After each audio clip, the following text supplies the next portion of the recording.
So again welcome to my channel दोस्तों। आज हम डिस्कस करेंगे अकाउंटेंसी के मोस्ट इम्पॉर्टेंट क्वेश्चन।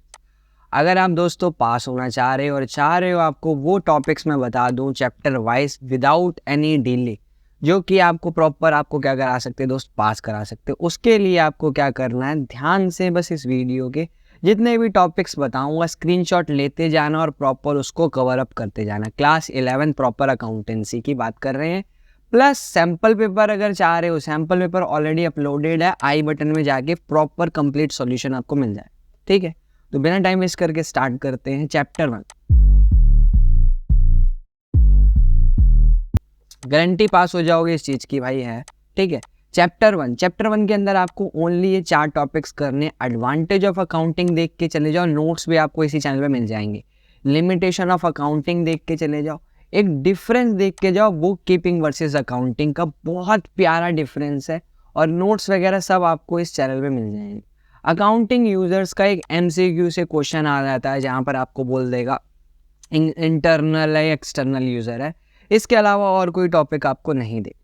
आगे जब आप जाते हो बेटा चैप्टर 2 के अंदर हम देखते हैं बहुत सारी डेफिनेशंस हैं, एग्जांपल्स हमें याद करने पड़ेंगे। तो मोस्ट कौन कौन सी डेफिनेशंस जो पूछता है, दैट इज कैपिटल हो गया फर्स्ट आपका। ड्राइंग को आपको पढ़ लेना। एक्सपेंडिचर के जो 3 टाइप होते, रेवेन्यू, कैपिटल और deferred revenue expenditure, that is very important. अगला बिजनेस ट्रांजेक्शन किसे बोला जाता है या फाइनेंशियल ट्रांजेक्शन किसे बोला जाता है। इनटेंजिबल और टेंजिबल एसेट का definition with example. Non current liability और करंट लायबिलिटी दोनों के example with definition. Revenue and income, ये सारे टर्म्स आप पढ़ रहे होंगे। और अगला आता है चैप्टर 3 अकाउंटिंग प्रिंसिपल्स। इसके अंदर केस स्टडी से क्वेश्चन आपको देखने को मिल सकता है कि आपको पैसेज दे दे और बोले कौन से प्रिंसिपल की बात कर रहा है। तो मोस्ट इंपॉर्टेंट मैंने 5 प्रिंसिपल्स निकाले हैं, तो टोटल हमारे पास 14, जिसके अंदर 3 एजम्पशन और 11 प्रिंसिपल। पहला है ड्यूल एस्पेक्ट प्रिंसिपल। इस चीज को देख के जाओ कि डबल एंट्री सिस्टम पर बेस्ड होता है। Business entity principle most important हो जाता है ये हमारे लिए। फिर आता है अकाउंटिंग पीरियोडिक प्रिंसिपल, जहाँ पर हम अपने अकाउंट्स को ब्रेक करके करते हैं, यानी calendar year, financial year. Fully disclosure principle, और लास्ट और लीस्ट जो आपका होता है प्रूडेंस यानी कंजर्वेटिज्म प्रिंसिपल। ये प्रिंसिपल्स देख लें। चैप्टर 4 के अंदर यार एक ही टॉपिक आपको देख के जाना है। फर्रा बना रहे हो तो यार फर्रा बना के ले जा सकते हो। एक्रूल वर्सेस कैश बेसिस में एक डिफरेंस, आप इसको याद कर लो, चैप्टर कंप्लीट हो जाता है और फ्री के नंबर आपको मिल जाते हैं इस चैप्टर के अंदर।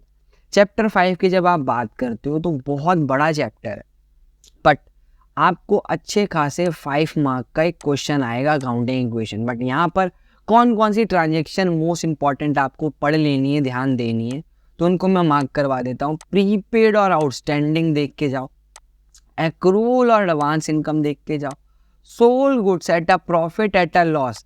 प्रॉफिट होगा तो आप कैपिटल में ऐड, लॉस होते तो कैपिटल में माइनस, ये ध्यान रखना है। विड्रॉ ऑफ गुड्स की ट्रांजेक्शन का क्या इफेक्ट होगा अकाउंटिंग इक्वेशन में, ये याद कर लो। Purchase goods cash as well as credit. Full settlement का एक क्वेश्चन दे देता है, और एमसीक्यू में इस फॉर्मूले से एक क्वेश्चन दे देगा कि आपको असेट पता है, कैपिटल पता है, लायबिलिटी बताओ। और ये जो भी बता रहा हूँ पास्ट ईयर्स के जो भी पेपर है वो उनके एनालाइज करके मैं आपके सामने लेके आया हूँ। अगला जब आप जाते हो चैप्टर 6 के अंदर आपको 2 अप्रोच पढ़ते हो, मॉडर्न और ट्रेडिशनल। तो मॉडर्न अप्रोच देख लो जो कि बहुत सिंपल होता है, किस चीज़ को डेबिट और किस चीज़ को क्रेडिट करना होता है, एमसीक्यू से क्वेश्चन आ सकता है। इफेक्ट ऑफ ट्रांजेक्शन पूछ सकता है, कौन सा डेबिट कैसे क्रेडिट होगा। रियल पर्सनल नॉमिनल के अंदर आपको कैटेगराइज करने को दे सकता है कि कौन सा रियल है, कौन सा पर्सनल, कौन सा नॉमिनल है। ठीक है, आगे जब आप जाते हो चैप्टर 7, तो गिनती का चैप्टर है, थ्योरी आ जाती है, डरना नहीं है। इन वर्ड्स को देख लो, cash memo, cheque, credit, debit note. MCQ 101% आना है। डेबिट क्रेडिट ट्रांसफर वाउचर का format, at last definition of voucher and examples या सोर्स कह लो कौन कौन से होते हैं। अगला चैप्टर आता है दोस्त जर्नल, जिसके अंदर बहुत सारी ट्रांजेक्शन है, तो मैंने कुछ निकाल रखी हैं जो आप पढ़ सकते हो, सीख सकते हो या इनके क्वेश्चंस कर सकते हो। स्टार्टेड बिजनेस की ट्रांजेक्शन पहले क्वेश्चन पे मिलेंगे। गुड्स को उधार बेचना, फुल सेटलमेंट में पेमेंट करना, गुड्स विड्रॉ हो पा रहे हैं ओनर के द्वारा, ये भी ट्रांजेक्शन है। इनकम टैक्स की पेमेंट और जीएसटी वाला क्वेश्चन तो मस्ट आपको देगा, ज़रूर ध्यान से कर लेना, सब कुछ सैम्पल पेपर में करा दिया है। और कुछ ट्रांजेक्शन है इसके साथ, इसका स्क्रीनशॉट ज़रूर ले लेना। गुड्स जब इंश्योर हो रखे हैं, जब इंश्योर नहीं हो रखे। पेमेंट बाय ड्राफ्ट या बैंक, गुड्स अगर गिवन एज अ चैरिटी हमेशा कॉस्ट प्राइस लेना होता है, और ओपनिंग एंट्री जहाँ पर आपको कैपिटल निकालनी पड़ जाती। आगे ये बात समझ। आगे चैप्टर की जब मैं बात करता हूँ, चैप्टर नंबर 9, एक ही चीज़ सीखनी है, how to prepare an ledger, that's it. बहुत रेयर होता है कि यहाँ से क्वेश्चन दे, बट पूछ सकता है। पोस्टिंग डेबिट साइड जाएगी, credit side. Chapter 10 most important question है, 6 मार्कर है आपके लिए। मिक्स क्वेश्चन मिल जाएगा परचेज एंड सेल्स बुक का विद जीएसटी, ठीक है, और डिस्काउंट भी डाल सकता है, ट्रेड डिस्काउंट चाहे XYZ कुछ भी दे। आपको यहाँ पर ध्यान क्या रखना है कि यहाँ पर जब आप परचेज और सेल्स बुक बनाओगे, ओनली क्रेडिट ट्रांजेक्शन लेनी, 6 नंबर आपके कन्फर्म हो जाएंगे। अगला जो आता है कैश बुक, इसके अंदर आपको डबल कॉलम कैश बुक का एक कॉन्ट्रा एंट्री वाला क्वेश्चन 6 मार्क का मिलेगा। जो कॉन्ट्रा एंट्री मैंने लिख दी है, cash to bank, bank to cash, इसके अलावा कोई क्वेश्चन नहीं देखना आपको, ठीक है। खैर अगर देखना चाहते हो तो पैटी कैश बुक का एक फॉर्मेट देख के चले जाना। Chapter 12 that is your BRS, इसके अंदर आपको ओनली मोस्ट इंपॉर्टेंट एंट्री मैंने डाल दी है, यही पेपर में देंगी कि cheque issue but by the firm is not presented for payment, check deposit in the bank but not be realized या cleared, direct debit done by the bank on the behalf of customer, ठीक है। और कौन सी transaction है, यही पढ़नी है बस। The amount deposit directly into the bank हो गया, इंटरेस्ट या डिविडेंड कलेक्ट किया बैंक ने, direct payment made by bank on the behalf of customer या firm, cheque that are deposit और bill discounted which is dishonour. ये transactions का मतलब और अच्छे से पढ़ के जाओ, इसके अलावा आपको कुछ नहीं देखना। BRS के 6 नंबर डन। अगला है WDV, डेप्रीसिएशन, इसका तो मैंने आपको क्वेश्चन ही डाल दे दिया है।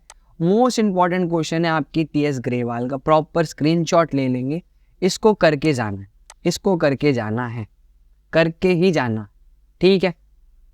और ये टॉपिक्स डाल दिया, सेट डिस्पोजल, प्रोविजन और एसेट अकाउंट आना चाहिए। मिनिमम 3 ईयर का तो बनवाएगा 6 मार्क करके। अगला चैप्टर जब आप बात करते हो 14, जिसका प्रॉपर 1 शॉट रिवीजन वीडियो है पूरा, कहाँ मिलेगा यार, हमारे चैनल पे मिलेगा। प्रोविजन वर्सेस रिजर्व का पूरा डिफरेंस पूरा सब डाल रखा है एक वीडियो के अंदर, देख लेना। 15 चैप्टर सस्पेंस अकाउंट देख लो। Types of error, overcast, undercast type जो क्वेश्चंस होते हैं, इसके अलावा आपको कुछ नहीं देखना। रेक्टिफिकेशन ऑफ एरर, और अच्छी बात होती है बुक से ही क्वेश्चन आते हैं, जितने बुक के इलस्ट्रेशन है वो कर लो, आपका मैच हो जाएगा।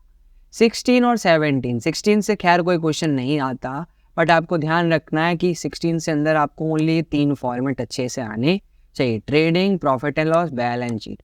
17 से एडजस्टमेंट आती है जो कि मैंने लिख दी, क्लोजिंग स्टॉक की, dep, provision for doubtful debt, bad debt, prepaid और आउटस्टैंडिंग और क्रूड इंटरेस्ट, ये मस्ट है, ज़रूर देखनी है, ठीक है। आगे जब आप जाते हो चैप्टर 18 और लास्ट चैप्टर हो जाता है ये दोस्त, preparation of P&L statement with opening affair and closing affair, जहाँ पर ओपनिंग और क्लोजिंग एंट्री विद एडजस्टमेंट करनी पड़ती है।